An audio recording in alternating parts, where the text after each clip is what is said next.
A disclosure, I also went to Brandeis in the summer of 1970 as a college student, and I have still tremendous affection for the place. I am saddened by the current situation. I also want to make clear that we repeatedly invited Brandeis to come and present here today. In an email they sent back, they said how much they appreciate the opportunity to present their views, which they say are quite different than the information presented in the NBC piece. But the last line of the email declined to attend this meeting. They've not, to my knowledge, appeared in public in any setting. And we also directly asked them to make available all of the measurements that they claim they have been taking, and they did not respond to that at all. So about the first half century of Brandeis' operation, there are no data from Brandeis that have been made available. And for the period of the last 20 years or so, they've only made available the last about 1/3 of the years, and only a few pages, as you will see. So draw your own conclusions. If they will not appear on camera to answer the matters, and will not appear in public to answer questions. But I'm going to do my best to present the situation as accurate as I can, and where possible, their position. So you've seen, again, remember where we are. We're here, Brandeis is here, the field lab is up there. Here is a map. You'll see the field lab, Brandeis-Bardin with the shared border, and Runkle Canyon to the west. We'll be talking about both sites.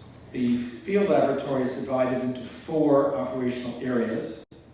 Area 4 was where the nuclear work was done. Areas 1, 2, and 3 did rocket testing. Areas 2 and part of Area 1 are owned by NASA, the rest are owned by Boeing. Again, here's where the nuclear work was, and Brandeis would be up here, Runkle over here. Here's a photograph. You may not be able to see too much of it, but some of the buildings from the nuclear area. This is where the partial meltdown occurred in 1959. This is where another reactor had radioactive gas releases. This is where another reactor had significant fuel damage in '64. A 4th reactor had serious accident in 1969 right here. The thing to remember is that they built this facility overlooking Simi Valley, overlooking Brandeis. It's on a ridge looking down to where we are and to where Brandeis and Runkle are. The hot laboratory had a number of radioactive fires. This is a photograph of the melted fuel from the accident in 1959. And this was how we discovered it initially. Students working with me at UCLA back in 1979 came across documents with this marvelous label on them, melted blob, a complex engineering term. And they, of course, asked me, nuclear fuel, it's not supposed to melt, is it? No, it's not supposed to melt. So, excuse me, I need to make this full screen for you, I apologize. This is a photograph that you just heard mentioned before of this huge equipment hatch, this door into the SRE building that was, according to John Pace, who was there at the time, kept open during the accident because the radiation levels inside the reactor room were so high that they couldn't get the workers safely, or even pushing safety, to be able to work inside without venting the gases out through the open door. I want to remind you, the meltdown occurred here. That open door then can release the radioactivity to the area outside. How does it go? This is a windrose. Just to teach you what a windrose is, this shows the frequency of the direction from which the wind comes. So much of the time, the prevailing wind comes from the southeast and blows to the northwest. Part of the day, it reverses because we're near the coast and blows toward the southeast. So to put that into perspective for where we are, this is a map and drawing by the UCLA team led by Professor Cohen that shows the areas of likely contamination, greatest contamination. Here again is the field lab, and Runkle is here, and Brandeis is here. So the prevailing winds tend to take the contamination towards us where we are right now and towards Runkle and Brandeis. Back up one moment. Remember that in addition to the nuclear area, there were all these rocket tests. And so there were these huge plumes released by those tests. There were thousands and thousands of rocket tests, and the wind would blow them also in that direction. And I remember the rocket tests from when I was there in 1970. It never entered my mind that those may be releasing some toxic material. So the concerns about the pollution from Santa Susana at Brandeis-Bardin go back to the 1950s. Let me just pull that up for a moment for those of you who know this. This stationery from the Brandeis Camp Institute, October of 1957, signed by Shlomo Bardin, the founder, writing to the Rocketdyne management, expressing hope that they will finally put an end to the pollution of our grounds and water supplies. They had trouble throughout the latter 50s. The attorney for Brandeis wrote this letter. North American Aviation was the company that Rocketdyne worked under. It became Rocketdyne, but they were the operators of the field lab in 57. And in that letter, Brandeis talks about great quantities of waste material that have been carried down a stream running through the Brandeis camp property. This unlawful pollution of said stream endangers the water supply and the health of hundreds of children and adults who regularly use its facilities. The camp superintendent has notified the sheriff of this condition on several occasions. We are advised that the sheriff has complained of this to your Rocketdyne laboratory. However, the matter has not been alleviated. Many hundreds of persons regularly use Brandeis' facilities. During the summer months, several hundred children reside at the camp and depend upon its water supply. Although we have no desire to commence legal proceedings unless this unlawful and dangerous condition is immediately abated, Brandeis camp will be compelled to bring suit. So they knew about this. This problem goes back to the 1950s. Here's a memo from Rocketdyne itself about the complaints from Brandeis, talking about polluted water leaving the field lab onto Brandeis that was discolored, that was so badly discolored that they had colored sludge on the banks of the stream. So this is 60 years ago almost, that they were aware of the problem and that the calling of the sheriff and the threats to sue were made. Coming back again. Okay. The LA Water Pollution Board was really had a memo that they were just horrified by this and threatened action as well.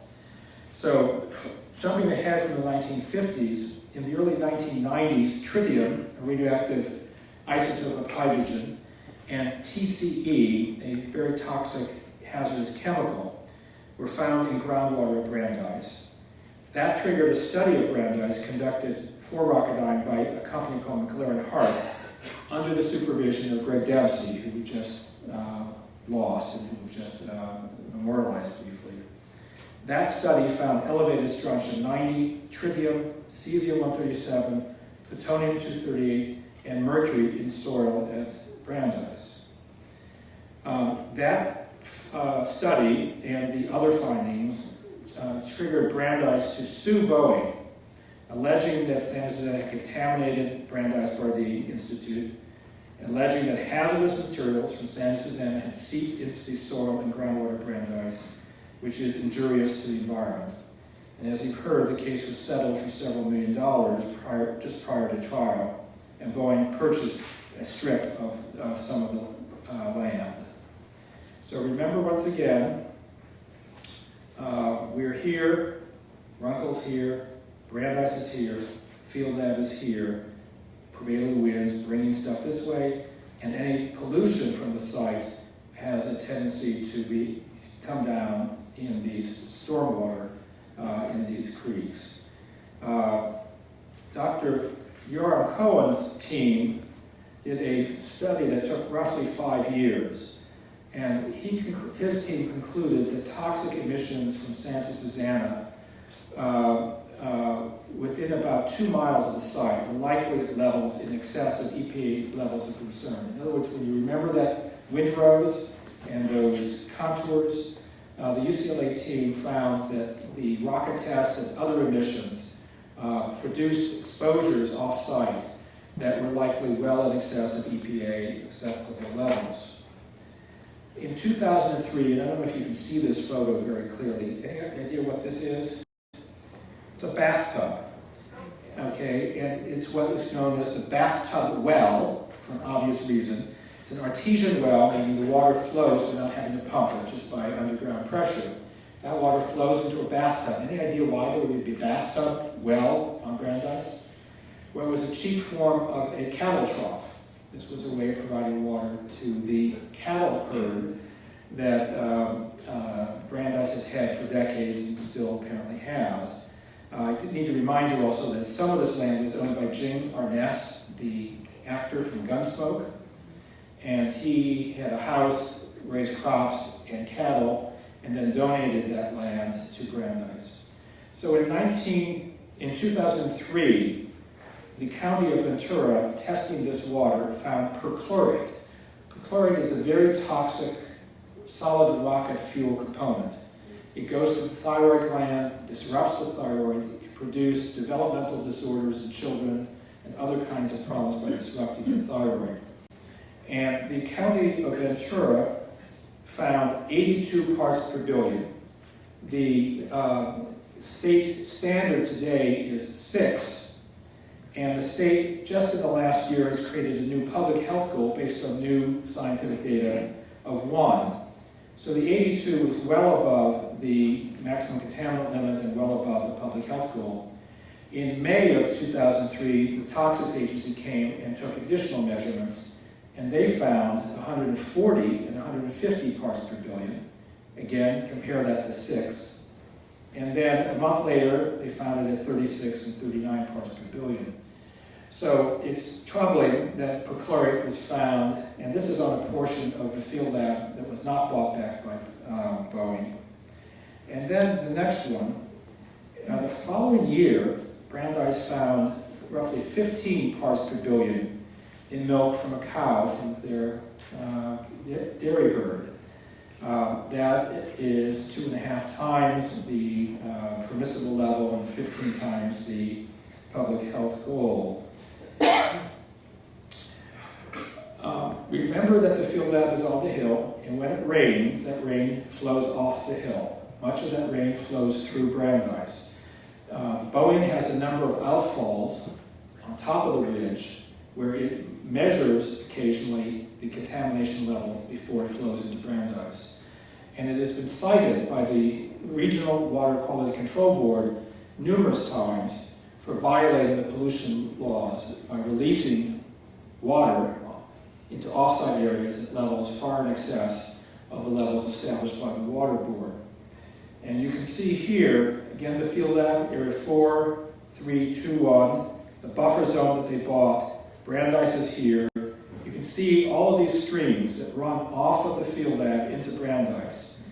These are outfalls where Boeing measures the contamination on occasion before it releases it off-site. And you will see the number of violations that the regional board has cited, violations and exceedances of permit limits and permit benchmarks. And many of these are in the outfalls that drain into Brandeis. A decade or so ago, DTSC also had to issue an imminent endangerment order against Boeing because they found perchlorate, lead, and other toxic materials buried in the northern drainage at Santa Susana, which drains into Brandeis.